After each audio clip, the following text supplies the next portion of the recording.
thank you for all the locals that showed up. And Les, thanks for opening up your home so that it can make a great location for people to come out on a beautiful evening to just have camaraderie. And it's a time for you guys to be able to talk to me, to spend time with me and my team. If you have any complaints, make sure that you go to, I don't know if Anthony's here or Crystal. There they are. So Crystal's in the back. So all complaints go to them. Don't complain to Les if you didn't like something, if you didn't like the food or something. But let me also, I know that the winery's here. Where are they at? Josh, where are you at?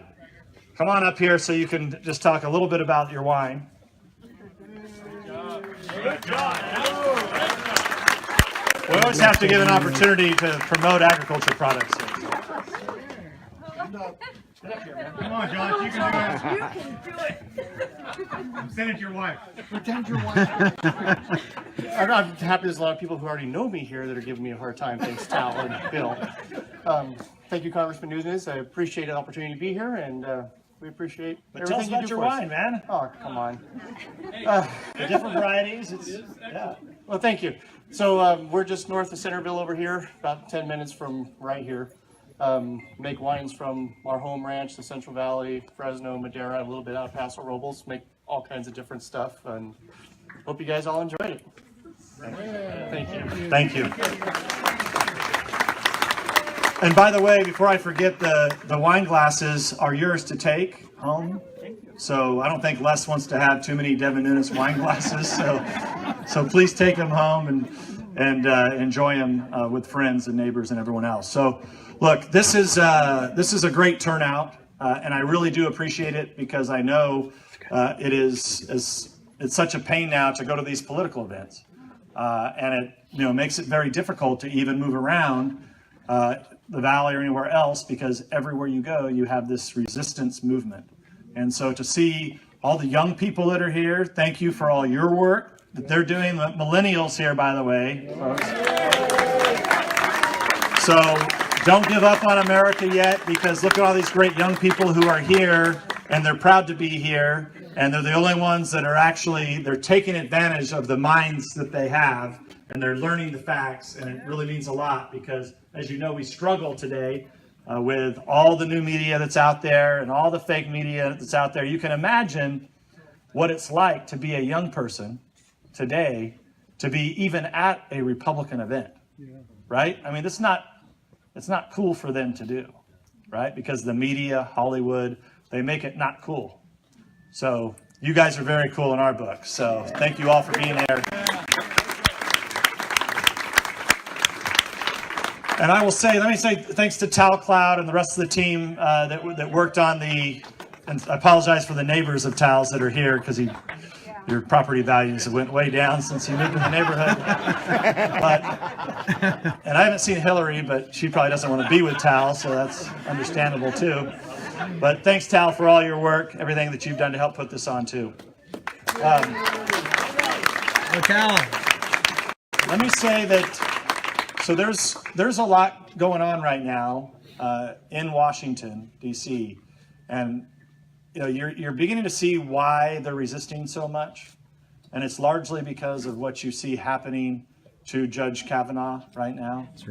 That's right. It's really what they didn't want, right? And then they've kept this Russia investigation open for so long, and they continue. I call it Russia Kool-Aid now. They've continued this Russia Kool-Aid drinking in order to demoralize Republicans, which I don't think it's working. And they're also doing it to rile up their base. And that's what it's for. And maybe many of you have seen me say this publicly recently, but I spent about 5 days, and I was in Arkansas and Omaha, northern Wisconsin, a couple stops in Ohio. And I was amazed at the number of people who were coming there to support their congressman or whoever was running for Congress, and to see me and to hear me, and to know the depth of understanding that people have about what's happening on this Russia investigation. And sadly, my career was largely known for the water issues here and trade issues and ag issues, but nationally, nobody really knows about the water issue unless I talk about it, which I always do when I am over there, after I talk about plastic straws and everything else that California's doing that's crazy. And I always introduce myself, because it's really funny, because when you're from California and you're in these random places, and they just know me as being chairman of the Intelligence Committee. They're amazed to learn that there's actually normal places in California, where normal people are that love God, love to go out and hunt, love to eat meat, love to drink out of plastic straws, right? I mean, and they're amazed because what they see is Hollywood and San Francisco, and that's not what this state's about. And look, we're under attack. There's no question, but largely it's by design. Right? It's largely by design. I mean, this has been their plan for a long time, to piece by piece, one by one, you take over the school systems, you take over the universities, you start to teach kids things that are not true. You start to wipe away history from the history books, right? I mean, those are all things that are happening in this state. But the fact of the matter is there's still a lot of good people here. Like yourselves that would come out to something like this.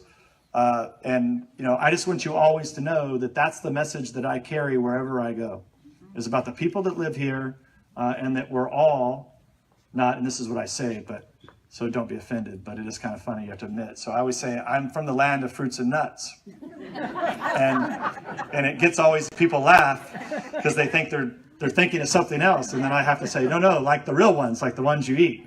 And then I have to tell them all about the area and the region, and I just have to say that to have all of you to be out here and to be willing to come out on a weeknight to hear me talk, it means a lot. It means a lot to me and to all my team that's here.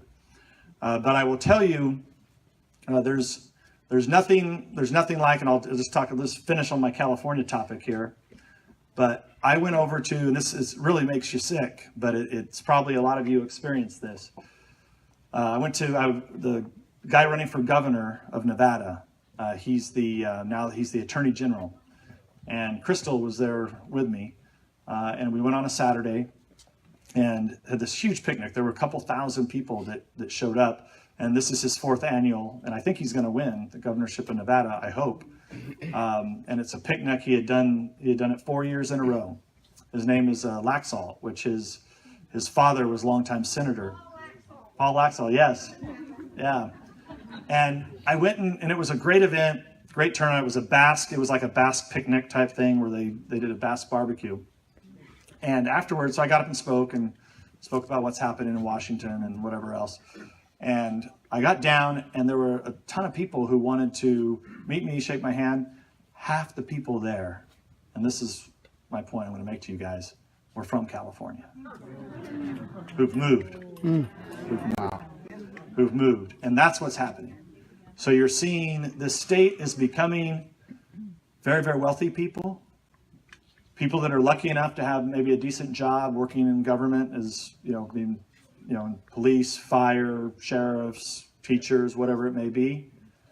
But they're wiping out the middle class in this state. They're wiping out small businesses in the state. That's what's happening. So I have to believe, though, with the young people that are here, and the fact that you can't do this forever, eventually you have to pay the bills, that eventually this is going to come to an end and people will get tired of the plastic straw banning, the boycotts of In-N-Out Burger, and all the other goofy things that they're doing here in this state. So I want you all to keep the faith, because I think that for those of us that are still here, we're going to continue to fight. That's right. We're going to continue to fight. And by you being here means we're going to continue to fight. Now I know a lot of you have asked me about the status of the Russia investigation. Does anybody want to hear about that? Because I get tired of talking about it, but probably a lot of you want to hear about it, so I'll just tell you where it stands right now. So as you know, the president, we sent a letter to the president a couple months ago asking him to declassify information that would, in our opinion, would allow for full transparency. So it would allow those of you who are following this closely to know exactly what was done during the Trump campaign by the FBI and DOJ and others, what they did, how they did it, who was paid, how much was paid, all those types of issues, I think you all deserve a right to know. Yeah. Because, we've been fed this Russia Kool-Aid for 2 years.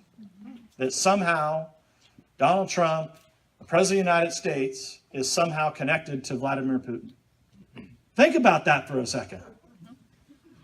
I mean, there's a lot of people in this country who believe that crazy stuff, right? And then they believe that, they don't stop there, right? I must be part of Russia, right? You've got, any of my Trey Gowdy is a secret Russian agent. I mean, this is really nutty stuff. And it's embarrassing, quite frankly. And to have Americans, real Americans who believe this. And, and I blame, it's not just the leadership of the Democratic Party that is doing this. It's the media. Oh, yeah. It's the media who is perpetuating this. And this is really what we're up against in this country. It's just the gradual degradation of a free press, of colleges and universities. These are all the things that are sadly happening that we have to fight against. But the good thing is, and I always tell my colleagues this, is you're over the target when they're shooting at you every day. Yep. And the one thing that you have to do is you have to shoot back. And we have to fight back. You just can't sit and take it. And so as your congressman, you guys have been gracious to me for a very long time. And longer than anybody thought that I'd ever be there. But to be in this position at the time that I am, with the troubles that this country is in, it has been remarkable to have the support of all of you. It really has been. There's not a day that goes by that somebody doesn't send me a letter that I've never heard from before. They send me a nice handwritten letter or a nice email. It means a lot. Especially means a lot to my staff because you have to imagine that the staff, the harassment that has come from all over the country from these crazy people who believe that somehow Russia's controlling our local office here or something. So to get those emails, to get those phone calls, to get those letters, all of that means a lot. And that really is what keeps you going, right? Because I always know no matter where I'm at, I'm going to continue to fight because you all are supporting me in this fight. So thank you all very, very much for being here. Thank you. Where did you go? Do we have? He's somewhere here. But let me say that, so the wine's still going to be poured. We have food. Oh, I'm sorry. We have to announce, I'm sorry, what's the caterer's name? From where? Sanger. From Sanger. Thank you very much. Sanger. So the food's going to be here. The music will be going. There'll be wine and sodas and everything else. Thank you all very much.